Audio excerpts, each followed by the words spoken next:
Hello बच्चों, this is ममता त्यागी और आप देख रहे हैं मैथ्स विद ममता। चलिए स्टार्ट करते हैं अपना next topic, find all factors of any numbers. आपको किसी भी नंबर के सारे फैक्टर्स पता करने हो तो उसका क्या तरीका है? बहुत ही सिंपल है। चलिए देखते हैं। मान लीजिए फैक्टर ऑफ 6 आपको पता करने हैं, फैक्टर्स ऑफ 6, ठीक है, ये पता करने हैं, इवन ऑल फैक्टर्स, ठीक है। तो मान लीजिए 6 का पता करना है तो 6 को पहले आप 1 की मल्टीप्लाई की फॉर्म में लिखेंगे। तो 6 इज इक्वल टू 1 मल्टीप्लाई 6। 6 को आप 2 की मल्टीप्लाई की फॉर्म में लिखेंगे तो 6 इज इक्वल टू 2 मल्टीप्लाई 3। फिर 6 को आप नेक्स्ट 3 की मल्टीप्लाई की फॉर्म में लिखेंगे, 3 मल्टीप्लाई 2। देखिए जरा, अब यही जब भी फैक्टर्स रिपीट होने लगे, जैसे 2 मल्टीप्लाई 3 था, यहाँ 3 मल्टीप्लाई 2 है, तो इट्स मीन आपको इसकी ज़रूरत नहीं है, बस जहाँ तक रिपीट नहीं हो रहा है वहीं तक लिखना है। तो 6 के सारे फैक्टर्स क्या क्या हो गए? 1, 2, 3 एंड 6। ये 6 के सारे फैक्टर्स हो गए। तो 6 ऑल फैक्टर्स ऑफ 6 है 1, ऐसे ऊपर से पहले नीचे आएंगे फिर नीचे से ऊपर जाएंगे, 1, 2, 3 एंड 6। क्लियर हो गया? अब चलिए और कोई एग्जाम्पल ले लेते हैं। मान लीजिए 15 के फैक्टर चाहिए, ऑल फैक्टर्स ऑफ 15, ठीक है। तो इसको वही करेंगे हम, 15 को पहले 1 के मल्टीप्लाई की फॉर्म में लिखेंगे, तो 1 मल्टीप्लाई 15। आप 15 को 2 की मल्टीप्लाई की फॉर्म में लिख सकते हैं? नहीं लिख सकते।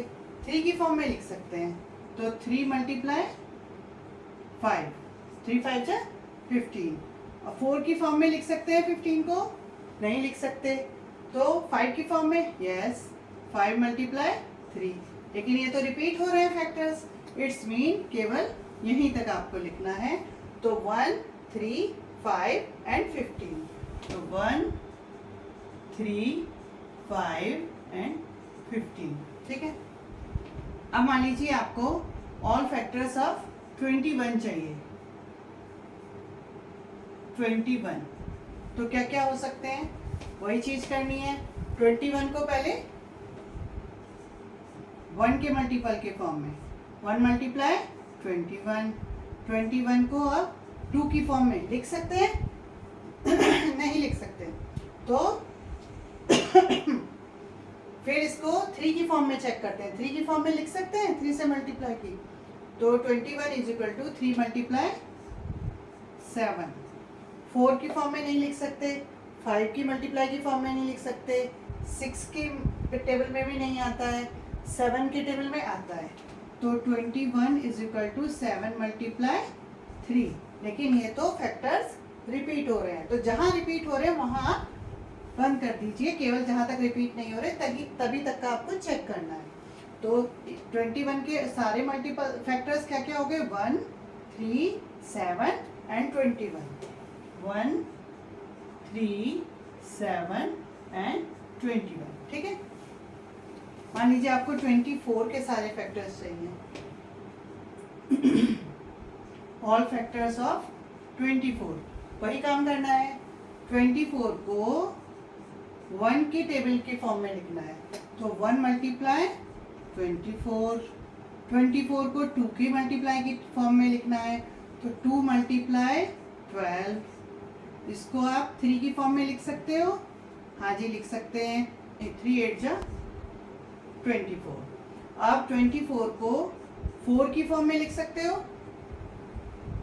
4 मल्टीप्लाई 6।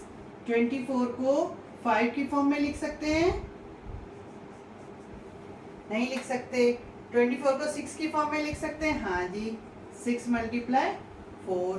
लेकिन ये टेबल जो फैक्टर है वो रिपीट हो रहे हैं, तो इसका मतलब इसकी जरूरत नहीं। 24 के जो फैक्टर्स सारे के सारे क्या आ गए? 1, 2, 3, 4, 6, 8, 12 एंड 24। 1, 2, 3, 4, 8, 12 एंड 24। ये सारे फैक्टर्स आ गए 24 के। अब सारे फैक्टर्स आपको चाहिए मान लीजिए 28 के, तो देखिए 28 को आप 1 की मल्टीप्लाई की फॉर्म में बताइए, 1 मल्टीप्लाई 28, 28 को 2 की फॉर्म में बताइए, तो 2 मल्टीप्लाई 14, 3 की फॉर्म में लिख सकते हो? नहीं लिख सकते हैं, 3 के टेबल में 28 आता है? नहीं आता है। तो 4 की फॉर्म में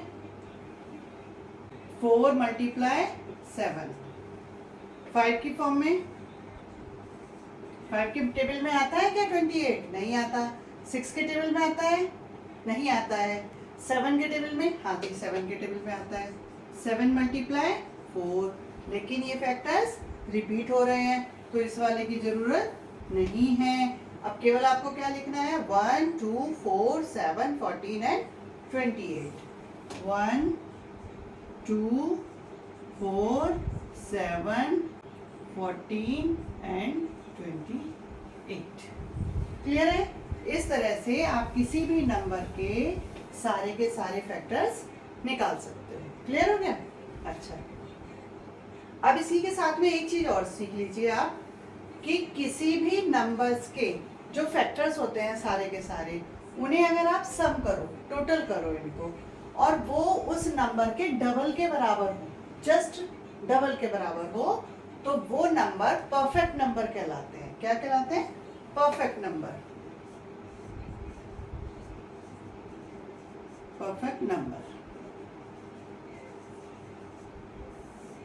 देखो जरा, 1, 6 के फैक्टर्स है 1, 2, 3 एंड 6।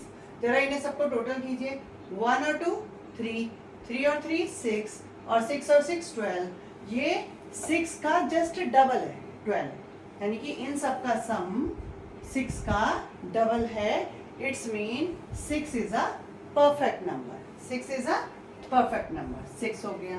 15 को जरा चेक कीजिए कि 15 के जितने फैक्टर्स हैं सारे फैक्टर्स को आप टोटल करो तो क्या वो 30 के बराबर है? 15 के डबल के बराबर है? देखिए 1 और 3 4 हो गए, और 5 और 15 20 हो गए, ये 24 है। इट्स मीन ये 50 इन सब का सम 15 के डबल के बराबर नहीं है, और ये 15 क्या नहीं है? परफेक्ट नंबर नहीं है। ठीक है, ऐसे ये चेक कीजिए 21 का डबल होता है 42। क्या इसके सारे फैक्टर्स का सम 42 के बराबर है? चेक करते हैं। देखिए 21 एंड 7 28, और 3 हो गया 31 एंड 1 32। नहीं, ये 42 के बराबर नहीं है। इट्स मीन 21 भी परफेक्ट नंबर नहीं है। ऐसे ही 24 को आप इन सबको चेक कर सकते हैं, इन सबको टोटल करो। अगर वो 48 के बराबर है तो 24 परफेक्ट नंबर है, अदरवाइज ये परफेक्ट नंबर नहीं है। ऐसे ही इसे 28 का डबल होता है 56, इन सबको सम करो। अगर इनका टोटल 56 के बराबर है तो 28 परफेक्ट नंबर है, अदरवाइज 28 परफेक्ट नंबर नहीं है। ओके, तो ये आई होप आप समझ गए होंगे कि किसी भी नंबर के सारे फैक्टर्स आप कैसे निकालोगे और परफेक्ट नंबर क्या होते हैं। इस वीडियो में इतना ही, मिलते हैं नेक्स्ट वीडियो में। Thank you.